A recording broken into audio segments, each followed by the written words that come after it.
Hi hello ನಮಸ್ತೆ welcome to ನಂದೂಸ್ life Kannada. ಇದು 173ನೇ ದಿನದ ಬ್ಲಾಗ್, ಅಂದರೆ ಶನಿವಾರದ ಬ್ಲಾಗು. ಭಾನುವಾರ ರೆಸಾರ್ಟ್ಗೆ ಹೋಗಬೇಕು ಅಂತ ಪ್ಲ್ಯಾನ್ ಮಾಡ್ಕೊಂಡಿದ್ವಿ. ಸೊ ನಾನು ಸ್ಟಾರ್ಟ್ ಮಾಡ್ತಾ ಇರೋದೇ ಇದು ಸಂಜೆ ಆಗಿರೋದ್ರಿಂದ ತುಂಬ ಕೆಲಸ ಇತ್ತು. ಶನಿವಾರ ಫುಲ್ ಆ್ಯಂಡ್ ಫುಲ್ಲಾಗಿ ಕೆಲಸ ಇತ್ತು.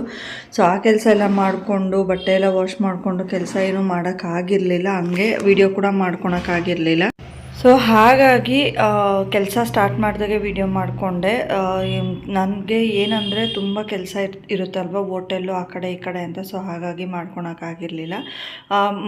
ಮಧ್ಯಾಹ್ನ ಬಂದು ಇಕ್ಕಿನ ಬೇಳೆಕಾಳು ಸಾಂಬಾರು ಮಾಡೋಣ ಅಂತ ಹೇಳ್ಬಿಟ್ಟು ಸಾಂಬಾರಿಗೆಲ್ಲನೂ ಪ್ರಿಪೇರ್ ಮಾಡಿಕೊಂಡೆ. ಹಾಗೆ ಧನಿಯಾ ಪುಡಿ, ಖಾರದ ಪುಡಿ, ಅರಿಶಿನ ಎಲ್ಲ ಹಾಕ್ಬಿಟ್ಟು ಕೊಬ್ಬರಿನ ಇಲ್ಲೇ ಹೊಡ್ಕೊಂಡು ಸ್ವಲ್ಪ ಓಪನ್ ಮಾಡಿ ಇಟ್ಟೆ. ಇಕ್ಕಿನ ಬೇಳೆಕಾಳು ಸಾಂಬಾರಂತೂ ಮಸ್ತಾಗಿ ಬಂದಿತ್ತು, ತುಂಬಾ ಚೆನ್ನಾಗಿತ್ತು. ಸೊ ನಾನು ಲಾಸ್ಟ್ ಟೈಮ್ ನಿಮಗೆ ಹೇಳ್ದಂಗೆ ಟ್ರೈಪಾಡ್ ನಾನು ಚಿಕ್ಕದೊಂದು ಬುಕ್ ಮಾಡ್ತಾ ಇದ್ದೀನಿ. ಅಂದರೆ ಅದು ನಾವು ಏನು ಸಣ್ಣ ಪುಟ್ಟ ಕೆಲಸ ಮಾಡ್ತೀವಿ, ಅಡುಗೆ ಮಾಡೋದೆಲ್ಲ ತೋರಿಸೋದಕ್ಕೆ, ಇದು ದೊಡ್ಡದೇನಿದ್ರು ನಾವು ದೂರದಿಂದ ಮಾಡೋದಕ್ಕೆ ಚೆನ್ನಾಗಿರುತ್ತೆ ಅಂತ. ಸೊ ಹಾಗಾಗಿ ಆ ಚಿಕ್ಕದನ್ನ ನಾನು ಬುಕ್ ಮಾಡಿದ್ದೀನಿ. ಸೊ ಅದು ಈ ವೀಕ್ ಅಲ್ಲಿ ಬಂದುಬಿಡುತ್ತೆ. ಇನ್ 2-3 ಡೇಸಲ್ಲಿ ಬರುತ್ತೆ. ಸೊ ಆಗ ನಾನು ಕಂಪ್ಲೀಟಾಗಿ ಅಡುಗೆ ಮಾಡೋ ವೀಡಿಯೋಸ್ನ ಕೂಡ ತೋರಿಸ್ತೀನಿ. ಸೊ ಅದು ಯಾವ ಥರ ಬಂತು ಅನ್ನೋದು ಕೂಡ. ಆ್ಯಂಡ್ ಮೀಶೋದಲ್ಲಿ ಫುಲ್ ಆ್ಯಂಡ್ ಫುಲ್ಲಾಗಿ ವಿಡಿಯೋ ಇದನ್ನು ಮಾಡ್ಕೊಂಡಿದ್ದೀವಿ. ಮಕ್ಕಳಿಗಾಗಿರ್ಬೋದು, ನಮ್ಮ ದೊಡ್ಡವ್ರಿಗಾಗಿರ್ಬೋದು ಬಟ್ಟೆಗಳ ಬುಕ್ ಮಾಡಿದ್ವಿ. ಸೊ ಚಿಕ್ಕ ಮಕ್ಕಳಿಗಂತೂ ತುಂಬಾ ಕಡಿಮೆ ಬೆಲೆಯಲ್ಲಿ ಸಿಗ್ತಾಯಿದೆ. ಆ್ಯಂಡ್ ಕ್ವಾಲಿಟಿ ಕೂಡ ಸೂಪರಾಗಿದೆ. ನಾನು ನೆಕ್ಸ್ಟ್ ವಿಡಿಯೋ ಇದರಲ್ಲಿ ಶಾರ್ಟ್ಸಲ್ಲಿ ಹಾಕ್ತಾ ಹೋಗ್ತಾ ಇರ್ತೀನಿ. ಸೊ ಒಂದೊಂದು ಬಟ್ಟೆ ಕೂಡ 280, 230, 180 ರುಪೀಸಲ್ಲಿ ಸಿಗ್ತಾಯಿದೆ. ತುಂಬಾ ಚೆನ್ನಾಗಿದೆ ಬಟ್ಟೆಗಳೆಲ್ಲನೂ. ಸೊ ಯಾರಾದರೂ ಲಿಂಕ್ ಬೇಕಾದರೆ ನಾನು ಅದರಲ್ಲಿ ಶಾರ್ಟ್ಸಲ್ಲೇ ಹಾಕಿರ್ತೀನಿ, ತೊಗೋಬೋದು. ಅಂಡ್ ತುಂಬಾ ಚೆನ್ನಾಗಿದೆ. ಮೀಶೋದಲ್ಲಿ ವರ್ತಬಲ್ ಕೂಡ ಇದೆ.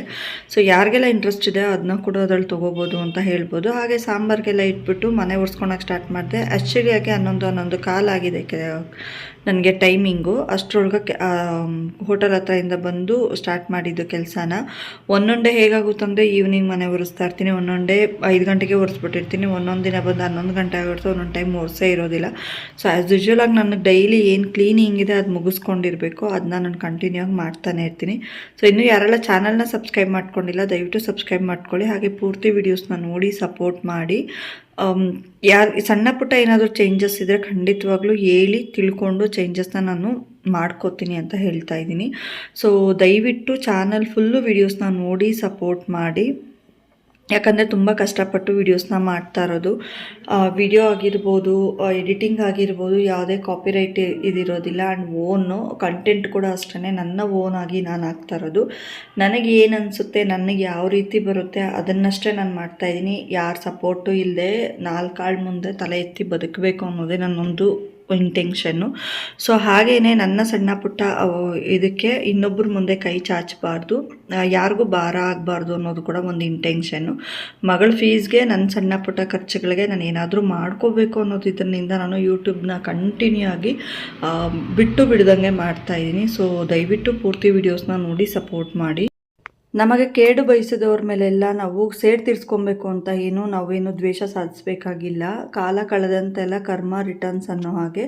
ಅದೇನೇ ನಮಗೆ ಯಾರೆಲ್ಲ ಕೆಟ್ಟದ್ದು ಬಯಸಿರ್ತಾರೆ ಅವ್ರಿಗೂ ಕೂಡ ದೇವರು ಅಲ್ಲಿಂದ ಅಲ್ಲಲ್ಲಿಗೆ ತೋರಿಸಿದ್ದಾರೆ. ಬಟ್ ಈ ಟೈಮಲ್ಲಿ ಅವ್ರು ಚೆನ್ನಾಗಿರ್ಬೋದು, ಈ ಟೈಮ್ಗೆ ಅವ್ರು ಖುಷಿಯಾಗಿರ್ಬೋದು, ನಾವು ಕಣ್ಣೀರಲ್ಲಿ ಕೈ ತೊಳಿತಾ ಇರ್ಬೋದು, ನಮಗೇನಾದರೂ ನೋವಾಗಿರ್ಬೋದು. ಬಟ್ ಅವ್ರಿಗೆ ಅಂತ ಒಂದು ಟೈಮ್ ಫಿಕ್ಸ್ ಮಾಡಿಟ್ಟಿರ್ತಾನೆ ದೇವರು. ಆ ಟೈಮ್ಗೆ ಕರೆಕ್ಟಾಗಿ ಕಾದು ಹೊಡಿತಾನಂದರೆ ಅದರಿಂದ ಅವ್ರು ಎಚ್ಚೆತ್ಕೊಳ್ಳೋಕೆ ಕೂಡ ಆಗೋದಿಲ್ಲ, ಅಂಥ ಏಟು ಕೊಡ್ತಾನೆ ದೇವರು. ಅದಕ್ಕೆ ತಾಳ್ಮೆ ಇರಬೇಕು.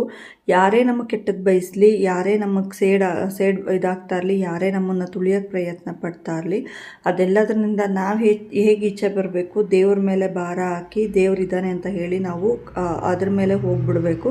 ಸೊ ನಾವು ಕೂಡ ಅದನ್ನ ದ್ವೇಷ ಮಾಡೋಕ್ಕೆ ಹೋದರೆ ನಮಗೆ ಉಳಿಗಾಲನೇ ಇರೋದಿಲ್ಲ, ನಮ್ಮ ವ್ಯಕ್ತಿತ್ವನ ನಾವು ಕಳ್ಕೊಂಬಿಟ್ಟಿರ್ತೀವಿ. ಸೊ ಆಗಿದ್ದಾಗಲಿ ಬಂದಿದ್ದು ಬರಲಿ, ದೇವ್ರು ನೋಡ್ಕೊತಾನೆ ಅಂತ ಹೇಳ್ಬಿಟ್ಟು ದೇವ್ರಿಗೆ ಬಿಟ್ಬಿಟ್ಟು ನಾವು ಮುಂದೆ ಹೋಗ್ತಾ ಇದ್ರೆ ಜೀವನದಲ್ಲಿ ಒಂದು ಒಳ್ಳೆ ಸ್ಥಾನಕ್ಕೆ ನಾವು ಹೋಗಿರ್ತೀರಿ.